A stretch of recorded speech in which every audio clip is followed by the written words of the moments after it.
Good morning. My name is Russell Hurd, and I live in Abingdon, Maryland. And I'm here today to honor my beloved daughter, Heather, who was killed by a distracted driver on January 3rd, 2008, right up the road on Highway 27 in Davenport. Certainly that memory of a chilly January morning will forever be in the forefront of my family's minds. We are haunted by the events of that morning. We woke up to a morning filled with anticipation, excitement, and wishes about to come true. We were to be meeting our Heather and her fiancé Patrick in a few hours at Walt Disney World's wedding planner to discuss plans for her dream wedding. Little did we know that in just a couple hours, we would be facing this. And I know you all can't see this, but the headline reads, "Massive Pileup Kills Two." One of those two was my daughter. Our excitement had become despair. Our anticipation had changed to sorrow. In just a few seconds, potential was crushed and wishes were left unfulfilled, all because a professional tractor-trailer driver chose to drive while texting his company. Let me tell you a little bit about my wonderful daughter. She came into this world late in the evening of March 10th, 1981. From the very beginning, everyone could tell that she was special. She walked before her time. She talked long before most children. And from the very beginning, she seemed to be an old soul, a wish come true for her very young parents. Heather excelled in everything she did. She was a straight-A student. She played the flute. And she could also debate me on a wide variety of subjects from a very early age. She would engage me on politics, the attributes of Kurt Cobain and grunge music, and her stint as a vegetarian were all tools that she used to raise the eyebrows of my wife and myself. This gift she improved upon, much to my chagrin, well into her teenage years. Though our Heather was extremely intelligent, she loved fantasy and had a childlike exuberance for life that she carried right until her last day on earth. She had this little mischievous giggle that I would give anything and everything I own just to hear one more time. From the very beginning, our Heather loved Disney. She loved the music, the movies, the characters, which she would often make me imitate in my best impersonating voice. This love of Disney, of course, made her wish for a trip to Walt Disney World right here in Florida. Just before our Heather was entering kindergarten at age 5, we were lucky enough to take her to her very first trip to the Magic Kingdom. A lifelong love affair with Disney World in the state of Florida began for Heather on that trip. One thing about that trip does stand out, and that was the very last day. As we were walking out of the park, my wife and I looked down and saw that our Heather was crying.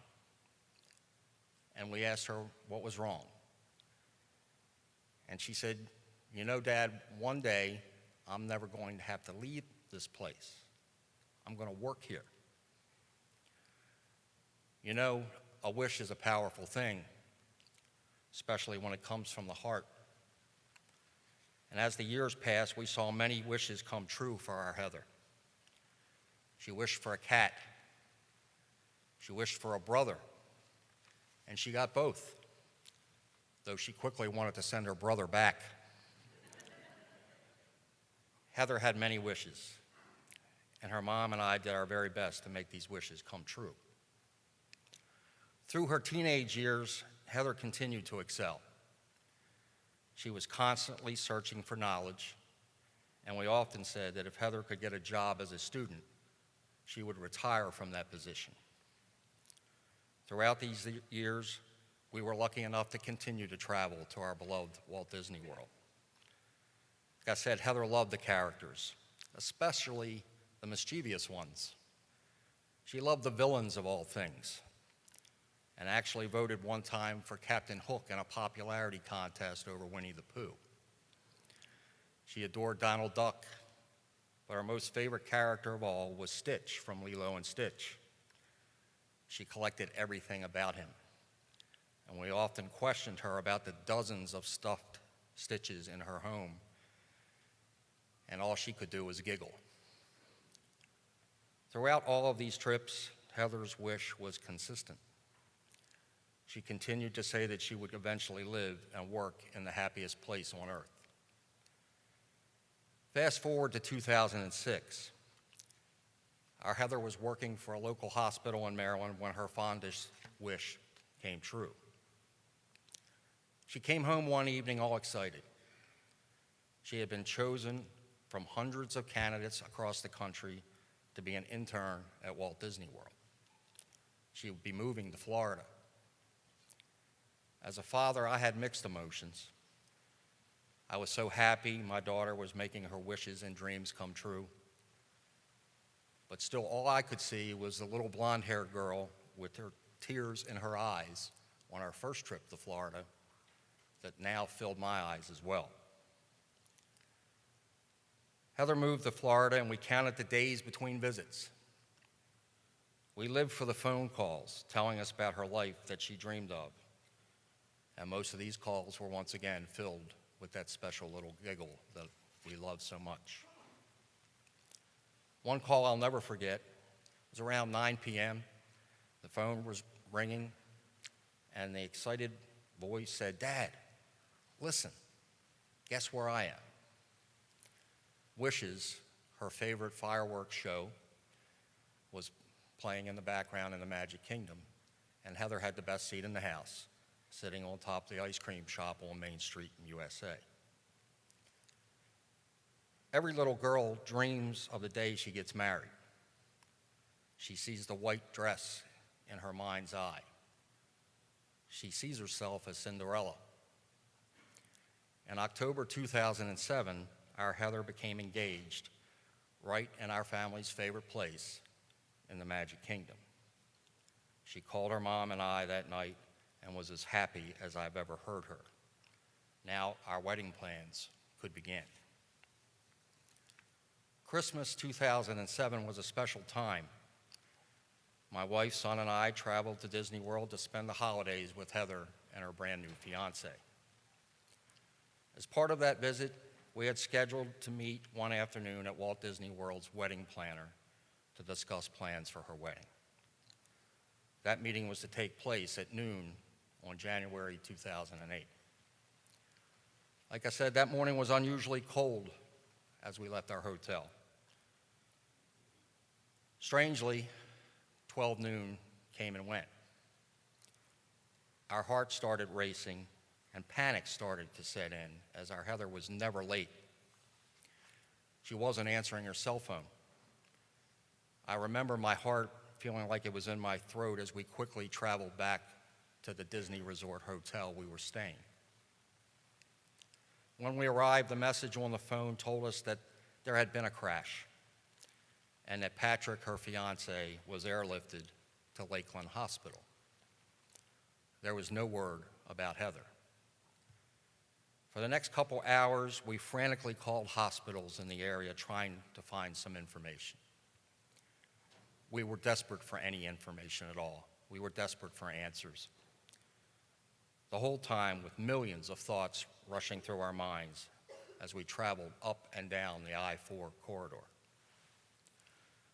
Finally, we were told of a Jane Doe at Orlando Regional Hospital. We had to describe our daughter, and they said we needed to get to the hospital right away because our daughter had passed away a few minutes earlier. Shock set in as we rushed towards that hospital. But suddenly we received another call. It was the hospital chaplain. He told us that Jane Doe had been identified. It was not our Heather. As it turns out, it was Stephanie Phillips, the other young nurse that was killed in the massive pileup kills too. For a brief second, we were breathing again until the words I will never forget came through the phone that my wife was holding.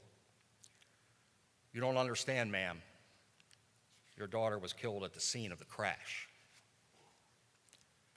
Our new normal began at that moment, and wishes were destroyed. Our hearts were forever broken, and life has never been the same since. Because of someone texting while driving, my wish of walking my daughter down the aisle on her wedding day will never happen. I will never dance that special father-daughter dance at her reception. Because of distracted driving, my wife will never hold a grandchild born to our daughter. Because of texting while driving, I will never hear my daughter's special little giggle ever again. In conclusion, I want you to think for a moment about the Heather that exists in your life, someone that you love with all your heart. I want you to think of their wishes and your wishes for them. Each of us has the power to end the sorrow. Each of us has the power to end the pain. Each of us has the power to keep wishes and our loved ones alive. We all have the power right in our own hands to end distracted driving forever. Certainly, we need effective legislation. We must have a texting while driving ban in the state of Florida in the next session of the legislature. We must ban the use of all cell phones while driving in the state of Florida and across the country. And Governor, you don't need another study. You need to sign the bill. We have the power through awareness campaigns and continuing education to begin to change the culture in Florida and across the country. It has become my family's fondest wish. And now, in the words of my daughter's favorite, beloved Wishes fireworks show at Walt Disney World, let's all put our hearts together and make a wish come true. Thank you.